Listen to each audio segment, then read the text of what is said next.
Alright, so on page 220 of the book, the next section is formatting cells. Similar to Word, we have the Home tab that's got very similar font and alignment um, options for the text that we have in these cells. So we're going to start off by talking about selecting cells, which we talked about a little bit before, but there's also ways to select multiple cells. So for instance, we can select an entire what's called a range of cells, which could, for instance, be A1 through A4. And to do that, we can click on the first one and just hold our mouse down and drag to select the other ones. And in that way, we're going to get, if we want to format multiple cells one way, we can do that. Also, if you don't want to, if you want multiple cells across a range, for instance, if we wanted all of these, we can just click and drag all the way down. And when we name ranges of cells, what we mean is the cells that are selected. So for example, if we highlight and select all these cells, the range of this cell is going to be referred to as A1 through F15. So it starts with the top upper left and all the way to the bottom right. And the way that's displayed in the book, as talked about on page 228, is it's going to have A1 colon F15, and that's a range of cells. Don't let it confuse you. A range of cells can still be A1 colon A2. It just means A1 and A2. And other than clicking and dragging, there's another way to select multiple cells. So for instance, if we wanted A6 and A11, but only those two, we can select A6, hold down Control, and then click on A11. And that'll give us a selection for both of those if we wanted to format or change those both the same. So remember that you can click and drag or hold down Control and select as many as you need. So we're going to start off with making the range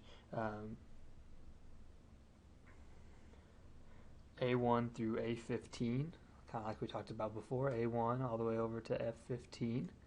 And we're going to go up here to the Home tab in the font group.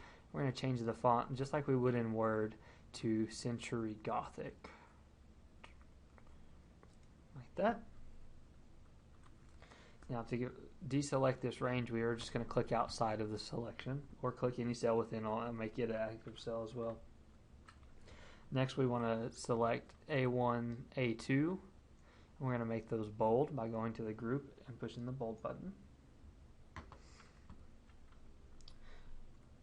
Notice that all the characters that are in those cells, including the ones that spill over, are also made bold. The spillover looks like the information is contained in B2, but we know that we only typed it in in B1, so we know we've only typed it in A1. And the reason there's that spillover is just because A is not wide enough to accommodate that entire text. And that's not a problem if we don't need information in B1, but later down the line we're going to look at how we can adjust the width of these columns and cells to make it to fit better. But for now, that's perfectly acceptable. Next, we're going to select F15 and we're going to make it bold as well. So we're going to go make it the active cell and make it bold. All right, next, we're going to look at formatting values. By default, cells are always in the general format. We talked about earlier how we might make this 15,700 have decimal places if we wanted. That's what we're going to look at right now. There's a bunch of different ways or a bunch of different types of formatting style, but some of the general ones are listed here on the number group. And those are accounting number format, percent, and comma. So the accounting format's going to add a $sign and a comma for the thousand separator and a period and then cents. The percentage will turn decimals into percent with the percent sign, and the comma is going to add a comma thousand separator. Also, we can add and decrease the amount of decimal places displayed here as well. So for instance, this 2114.2 probably makes better sense if it says 0.20. In a little bit, we'll show you how you do that with these buttons.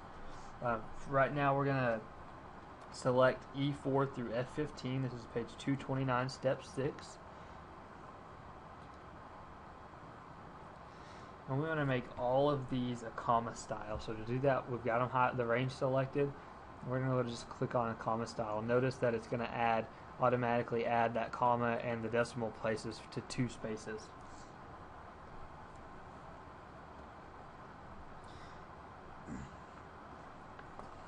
We talked about how the accounting number format adds the $sign. You can also do different currency symbols. On page 230, step 9, we're going to apply the accounting number format to E7. So we're going to click it. And we're not going to click on the drop down arrow because we want the actual dollar sign, but the drop down arrow does have euros, Chinese, etc., different formats. We're just going to click on the dollar from the standard dollar symbol though. Notice it added that. And next we're going to select F13 through F15, sorry, these two. And we're going to give those the accounting style format as well. Notice that the bold formatting was retained here. And now on E8, this is not actually a dollar amount. The term of the loan is 36 months is what they're referring to. So 36.00 doesn't make a lot of sense. So what we want to do is get rid of that decimal places. To do that, we're going to decrease the decimal place twice, which is this button right here. We're going to click it once. Notice each time we click it, a decimal place is removed. And when we've decreased it twice, we no longer have a decimal place. And to do the opposite, you can increase the decimal place as many times as you want. For each click, you're going to lose or gain one decimal place, though.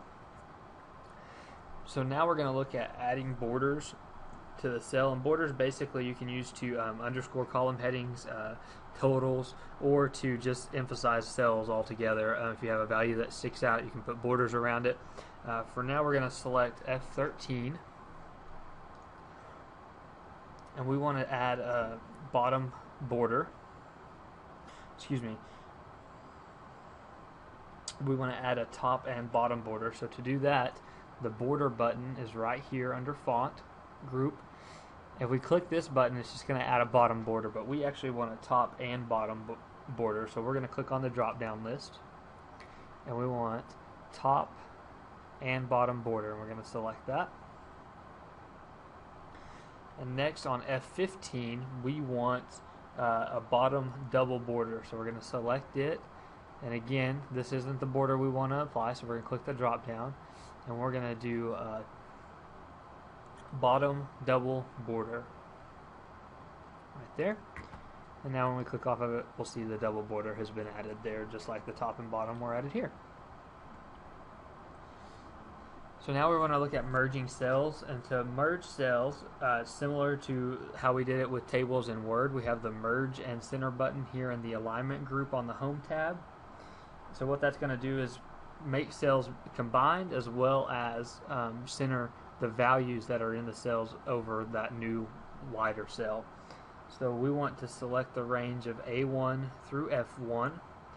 And then we want to use this to be a heading, so we're going to click on Merge and Center, and notice all those cells are now grouped as one cell that spans the entire length of that range, and we also have our value that was in that cell centered. Now we want to do the same thing for A2 through F2, because that's also part of the heading of the sheet we have here. So now when we see it, this makes a little bit better sense. We have somewhere in there, I missed the total purchase price being accounting format, so we're going to click that, and we're going to add in this accounting number format to it as well.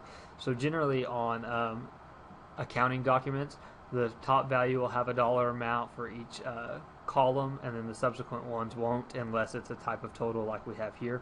So that's why we have a accounting format here and here, but not here. So other than my mess up for the accounting style, that's it for formatting cells. We looked at how to select ranges, what a range is, formatting the different values with comma style as well as accounting. Then also we looked at adding borders to the cells and merging cells to make headings.